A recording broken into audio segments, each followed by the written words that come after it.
रमण रेती में आने का दो महत्व है। रमण रेती में लेट लगाना, तो यहाँ लेट लगाने से शरीर के समस्त रोग दोष सब यहाँ दूर होते हैं।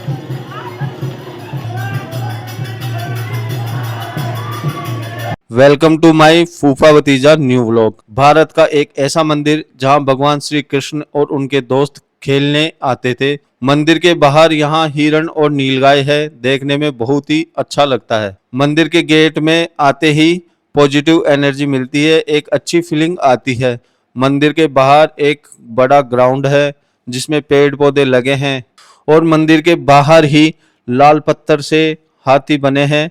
राम धुन में आनंद लेते हमारे दोस्त दिनेश और वासु।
गाइज आप सब देख सकते हैं यहाँ गौशाला भी बनी हुई है। यहाँ गौ माता की यहाँ पे सेवा भी होती है और आप अपना यहाँ पे जो भी योगदान देना चाहें वो योगदान दे सकते हैं। ये है भगवान श्री कृष्ण राधा रानी के साथ में रमण रेती भगवान श्री कृष्ण।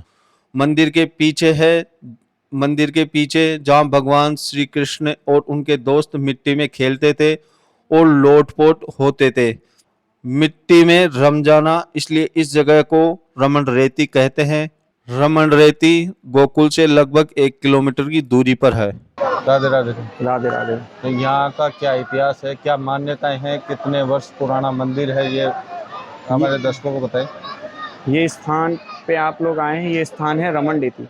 हाँ। रमण रेती वो स्थान, यहाँ भगवान कृष्ण ग्वाल वालों के साथ में गाय चराने के लिए आते, तब यहाँ भगवान श्री कृष्ण ब्रजरज में आकर के खेलते, रमण करते। हमारी ब्रज की भाषा में रमण का मतलब होता है खेलना। भगवान ने यहाँ रमण किया तो नाम भगवान का रमण विहारी हुआ, और रेत में रमण किया तो स्थान का नाम रमण रेती हुआ। आज बोला जाता है जो भक्त रमण रेती में आते हैं और बच्चों की तरह यहाँ मिट्टी में लोटपोट होते हैं, रोलिंग करते हैं, तो यहाँ लेट लगाने से शरीर के समस्त रोग दोष सब यहाँ दूर होते हैं। यहाँ बोलते हैं रमण रेती में आके लेट लगाना उतना ही जरूरी है जितना बोले गंगा जी पे आप जाओ और गंगा स्नान नहीं करो तो वहाँ जाने का फल नहीं है। वहाँ गंगा जी में जाएंगे तो गंगा में डुबकी लगानी ही पड़ेगी कंपलसरी। ऐसी रमण रेती में आओ, लेट नहीं लगाया तो यहाँ आने का फल प्राप्त नहीं। बहुत लोग आते हैं, ज्यादा बुद्धि जिनको ठाकुर जी दे देता है, मतलब यहाँ पे लेट लगाना बहुत ज्यादा दे देता है, तो बोलते हैं हमारे कपड़े मैले हो जाएं, गंदे हो जाएं, बहुत मानसिक ऐसे रखते हैं। बोलते हैं यहाँ की मिट्टी ऐसी है, आप लेट लगाएंगे तो आपके कपड़े मैले नहीं होंगे, आपके कपड़े पे एक कड़वे नहीं लगेगा। कपड़े पे लगता है तो सब यहीं रहता है। बोले जिसके घर तक गांव तक गया तो उनसे बड़ा कोई भाग्यशाली नहीं। ये तो ब्रज की धूल है, ब्रज में ही रहे। हमारे यहाँ कहावत बोलते हैं, रमण रेती लेटो नहीं, कियो न यमुना पान, और हे नर तूने जानो नहीं या ब्रज को तत्वमा।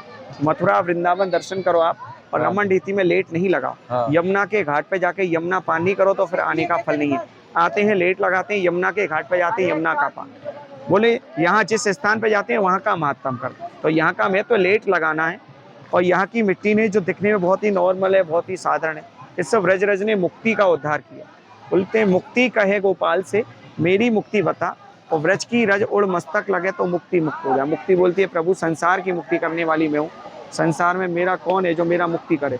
तो प्रभु बोलते हैं आप ब्रज में जाओ, ब्रज की धूल उड़ के जो आपके लग जाएगी आपकी भी मुक्ति हो जाएगी। तो हमारे भजनों में बार बार भजन बोलते हैं, राधे तेरे चरणों की, श्यामा तेरे चरणों की, पग धूल जो मिल जाए, और सच कहता हूँ राधे तकदीर सवर जाके। कन्हैया आपके चरणों की रज इतनी पावरफुल है जो मुक्ति करने वाली की मुक्ति कर सकती है। उसी चरणों की रज में हम भी लेट लगाएं, हमारा भी उद्धार हो, हमारे पितरों का भी कल्याण हो। यहाँ अपने पूर्वजों के पितरों के उद्धार के लिए भी आते कि हम यहाँ एक बार लेट लगाएंगे तो हमारे साथ हमारे पूर्वजों का पितरों का भी कल्याण हो। तो यहाँ लेट लगाते हैं और ये भगवान के ही समय का। बोले भगवान यहाँ आते थे, खेलते थे, यहाँ त्रिलोकीनाथ खेलते हैं, यहाँ ठाकुर जी ने चरण रखे, वही चरणों की धूल में हम सब लोग लोटपोट होते हैं। इसलिए हमारे हिंदू धर्म में इस ब्रजरज की एक अलग ही महिमा है, इसकी एक अलग ही महत्ता। इसकी महिमा तो कौन नहीं जानता। इसकी महिमा अनंत है। मंदिर कितने वर्ष पुराना है? बोले मंदिर तो ये नया है, लेकिन ठाकुर जी की जो विग्रह होती है ना, जगह जगह ठाकुर जी की जो मंदिर है, बोले 5,500 है हमारे मथुरा वृंदावन। हाँ। बोलते हैं 4 चीज भगवान के टाइम की बोली जाती है। पहला बोला जाता है गोवर्धन पर्वत, जो भगवान श्री कृष्ण ने अपनी तर्जनी उंगली पर इंद्रदेव का घमंड चूर करने के लिए उठाया था। गोवर्धन में पहले भगवान के समय था और आज भी। दूसरा ये ब्रजभूमि, मथुरा, वृंदावन, नंदगांव, बरसाना, गोकुल, गोवर्धन, जतिपुरा, रामकुंड, श्यामकुंड, भांडीवन, पूरा ब्रजधाम। बोले पहले भगवान के समय था और आज भी। तीसरा है यमुना जी साक्षात में, जो यमुना मैया ने 60,000 साल कन्हैया के चरण छूने के लिए तपस्या की। ये यमुना महारानी पहले कृष्ण जी के समय थी और आज भी है। चौथा ठाकुर जी का घर है नंद भवन, यहाँ से थोड़ा सा आगे 84 खंबा, यहाँ वहाँ गोकुल में। तो ये बोले भगवान के टाइम के ये मंदिर 4 चीज प्राचीन है। बाकी ठाकुर जी, हाँ 1 किलोमीटर आगे। बाकी जो ठाकुर जी की विग्रह होती है ना मंदिरों में, वही प्राचीन होती है। बाकी मंदिरों की जो इमारत है वो सब नहीं होती है। बोले औरंगजेब शासन आया तो सब तोड़ फोड़ कर दिया।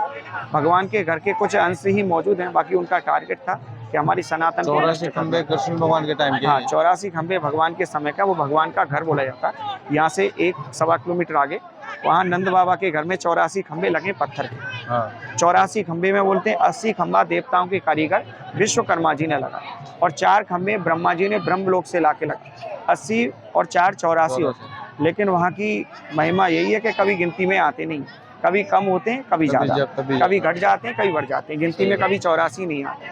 बोलते हैं 84 ही क्यों, 83 क्यों नहीं है, 85 क्यों नहीं, 80 क्यों नहीं, एग्जैक्ट 84 क्यों?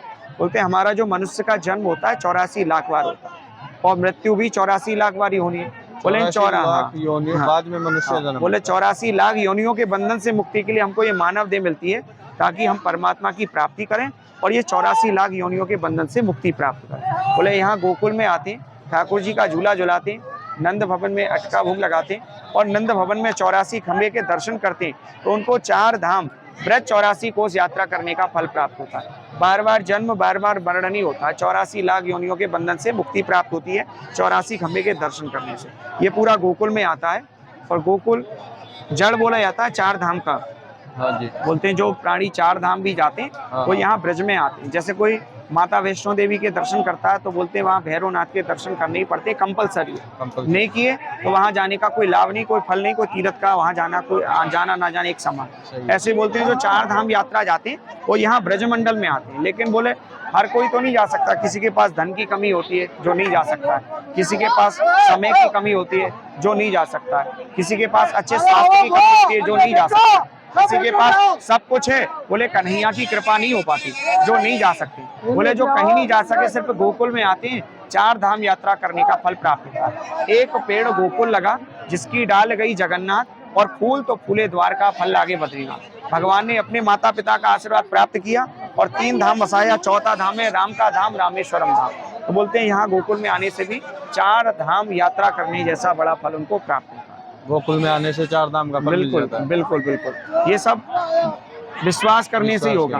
बोले आप गंगा जी हैं, गंगा जी को देखेंगे साधारण जल ही दिखेगा, लेकिन आप आस्था पे देखेंगे तो बोले उससे पाप दूर होते हैं। ऐसे ये व्रज रज दिखने में तो नॉर्मल मिट्टी सी है, लेकिन जो भक्ति भाव होते हैं, भक्ति की तरह सोचते हैं, भक्ति करते हैं भगवान की, वो उसको ब्रज रज के तौर पे देखते हैं, मिट्टी के तौर पे नहीं देखते। तो यहाँ भगवान मिट्टी में खेले हैं, लोटपोट हुए, तो यहाँ लेट लगाते हैं बच्चों की तरह, कपड़े मैले नहीं होते। यहाँ बड़ा हो छोटा हो सब लोग भगवान की भक्ति में लोटपोट होते हैं। हमारे यहाँ बोलते हैं 60 साल का बूढ़ा, 5 साल का बच्चा एक समान, यानी बड़े बूढ़े भी आते हैं, वो भी भगवान की भक्ति में लोटपोट है। कहीं भगवान ने मिट्टी खाया है तो मिट्टी भी खाते हैं। अब उम्र चाहे 60 साल हो चाहे 5 साल हो, कहीं भगवान मिट्टी में लोटपोट हुए तो उम्र चाहे 60 साल हो चाहे 5 साल, सब लोग लोटपोट होते हैं। कहीं भगवान घुटनों के बल चले, नंद भवन में तो वहाँ घुटनों के बल चलते हैं। अब उम्र चाहे 60 साल हो चाहे 5 साल हो, सब लोग भगवान की भक्ति में लोटपोट होते हैं। ये सब कदम के पेड़ हैं, यहाँ कदम के पेड़ों के नीचे बैठते हैं, राधा रानी का चरण बनाते हैं, घर बनाते हैं, उसके बाद ब्रज रज में लेट लगाते हैं। धन्यवाद भैया। राधे राधे राधे राधे। यहाँ बैठ के चरण बनाते हैं, वो बनवाओ, चरण बनाते हैं, वो इधर नीचे बैठो आप भैया। हाँ जी।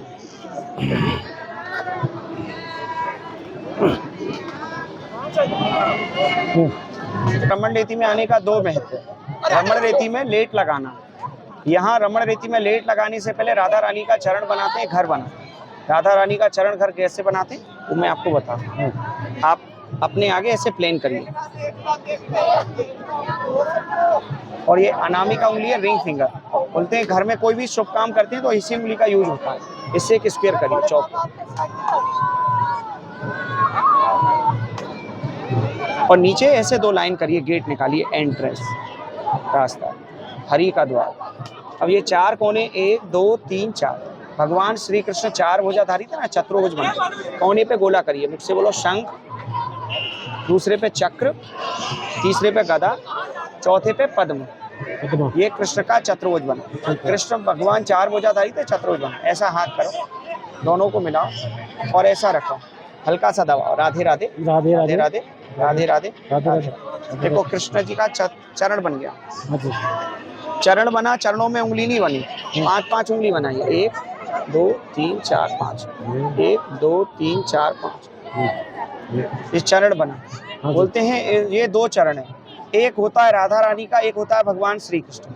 छोटा चरण होता है कृष्ण का, बड़ा होता है राधा रानी का। क्यों होता है? क्योंकि बोलते हैं राधा रानी भगवान श्री कृष्ण से उम्र में बड़ी थी और कन्हैया उम्र में छोटे थे। राधा रानी कितनी बड़ी थी?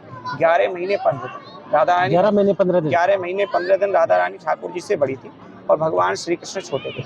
ये चरणों की धूल को अपने अपने माथे से लगाते हैं, चरणों की धूल को थोड़ा सा मुख में डालते हैं, क्योंकि ये भगवान ने भी खाई है। बोलते हैं जो रस नहीं है माखन में और वो रस है ब्रजरज चाखन में।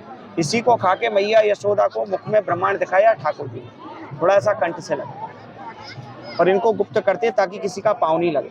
और यहाँ घर बनाते और मनोकामना ठाकुर जी से मांग के जाते हैं। मनोकामना को पूर्ण करने वाले ही अपने ठाकुर जी, अपने आराध्य। कोई पंडा पुजारी सेठ साहूकार पूरी नहीं करता है। बोलो राधे राधे राधे राधे। आप जब भी रमन रीति में आए तो रमन रीति में लेट लगा के जरूर जाइए, क्योंकि रमन रीति में आए और लेट नहीं लगाया तो फिर जाना आना ना आना एक समान। राधे राधे राधे राधे राधे। रमन रेती मंदिर में ही है भगवान भोलेनाथ का मंदिर। यहाँ पर विराजमान है गणेश जी, कार्तिकेय जी और माता पार्वती जी, और भगवान भोलेनाथ को सामने बैठे हैं नंदी जी। भगवान भोलेनाथ के मंदिर के पास में ये नवग्रह मंदिर, पूरे नवग्रह के नाम से जाने वाले 9 देवता यहाँ पर उनका मंदिर बना हुआ है। गाइस आप ये देख सकते हैं हाथी की सूंड में यहाँ पर जो लोग आए हुए हैं वो पैसे पकड़ा रहे हैं। हाथी अपने आप अपनी सूंड से पैसों को पकड़ के अपने मालिक को पकड़ा रहा है। बहुत ही गजब यार, वास्तव में यार बहुत ही गजब। अरे वाह यार, यहाँ पे तो हाथी अपनी सूंड से घंटी बजा रहा है। वाह यार, बहुत ही शानदार लग रहा है। ये देखिए गाइस, हाथी अपनी सूंड से घंटी बजा रहा है। आरती में अपना योगदान, अपना सहयोग दे रहा है। ओहो वाह, सूंड उठा के भगवान को नमस्कार कर रहा है। वाह गाइस, ऐसा नज़ारा हमने पहले कभी नहीं देखा, किसी भी मंदिर में नहीं देखा। आपने देखा हो तो जरूर बताना, और नहीं देखा है तो यहाँ आके एक बार जरूर देखना, बहुत ही अच्छा लगता है। हाथी को भोलेनाथ के मंदिर में भी लाया गया है आरती करने के लिए। वीडियो अच्छी लगी तो वीडियो को लाइक करें, शेयर करें और हमारे चैनल को सब्सक्राइब करें। हर हर महादेव, जय श्री हरि।